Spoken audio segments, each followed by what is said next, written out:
Stand by. 3, 2.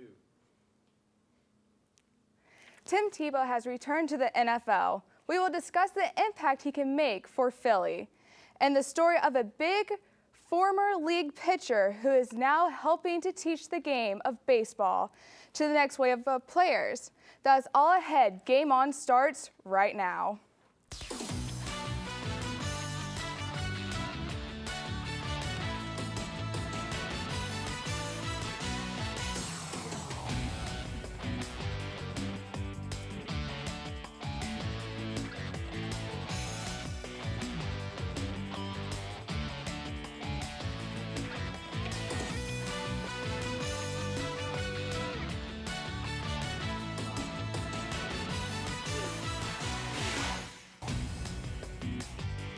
Welcome to Game On. We're a show about sports and faith. So where else will we begin the program but with Tim Tebow, right? Tebow time is back, this time in Philly. The man hasn't played in an NFL game since 2012, and yet few players create more buzz than the former Heisman winner. And buzz is not something Eagles coach Chip Kelly tends to shy away from. According to multiple reports, Tebow is signing a one-year deal with Philadelphia for the league minimum. The Eagles had worked Tebow out last month, and now they add him to a crowded quarterback position. Philly now has Sam Bradford, Mark Sanchez, Matt Barkley, and Tebow all at that same position. So it'll be interesting to see how that all plays out. Outside of his college glory days at Florida, Tebow is best remembered for his magical 2011 in Denver season. He led the Broncos to the playoffs. It even helped win their first round game in overtime over the Steelers. Following that season, he was shipped out to the Jets, where he threw in 8 passes in 2012 and hasn't played in a regular game since. The NBA playoffs got underway this weekend, and it's the race to see which team can outlast the other.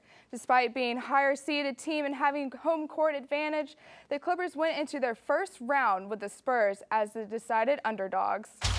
Clippers sure seem to use that perceived slight as motivation in game. First, as they rocked out the double-digit lead in the first quarter.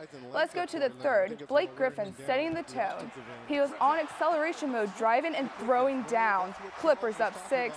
Later in the third, Chris Paul, sweet wrap pass to Griffin. Clippers up 10. Griffin had 26 points on the night.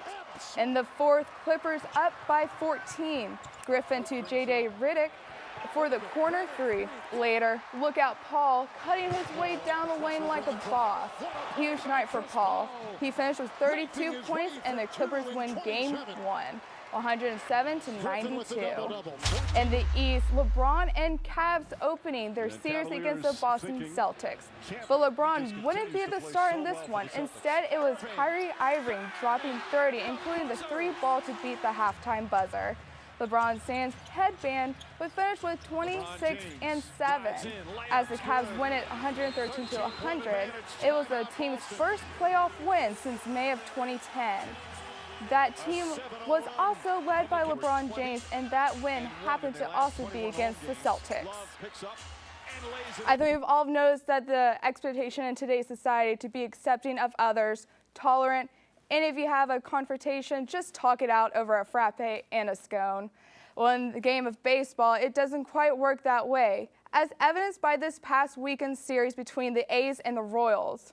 Let's set it all up. It all began on Friday night. That's when A's Brett Lawrie went in spike high on Royals shortstop Alcides Escobar. Escobar would be injured in the play and wouldn't return in the series. Lawrie said it was just a hard play trying to break up the double play. The Royals disagree, and on Saturday, Yorando Ventura responded by plunking Lawrie with a 100 miles per hour fastball. Ventura would be ejected now to Sunday. First inning. At this time, A's pitcher Scott Kazmir drills Lorenzo Cain. Kazmir would receive just a warning. Royals manager Ned Yost and pitching coach Dave Island disagree, so they were both ejected. Then later in the game, Kelvin Herrera threw at Lawrie, and he, along with 2 other Royals, were tossed. so 5 ejections for KC. The bench is cleared in every game. Oh, by the way, the Royals took 2 of the 3 winnings the series. Over to Liberty Sports, and over the weekend, the number 2 seeded Liberty's men's tennis squad continued to their quest captured to the Big South Conference title with a quarterfinal match up against number 7 seeded UNC Asheville. After falling behind 1-0 following the doubles point, Liberty rebounded in singles play to down the Bulldogs 4-2. Now Liberty advances to the semifinals round. Meanwhile, head coach Chris Johnson was named Big South Coach of the Year, and Liberty's number 2 singles star Sam Matheson earned a spot on the Big South Conference men's tennis all-conference singles squad.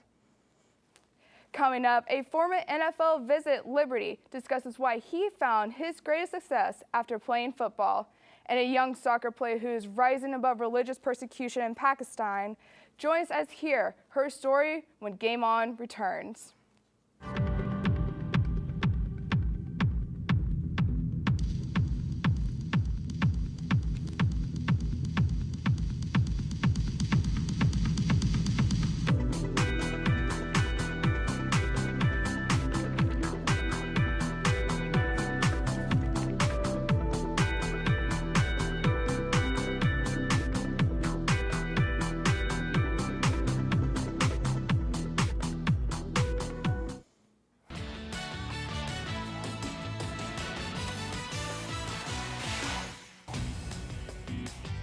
Welcome back. Liberty Christian Academy is a high school in Lynchburg, Virginia that's turned out some really good baseball players in recent years.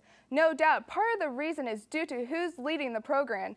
Randy Tomlin, a former Liberty Flame and big leaguer who is now trying to help kids fulfill their own baseball dreams.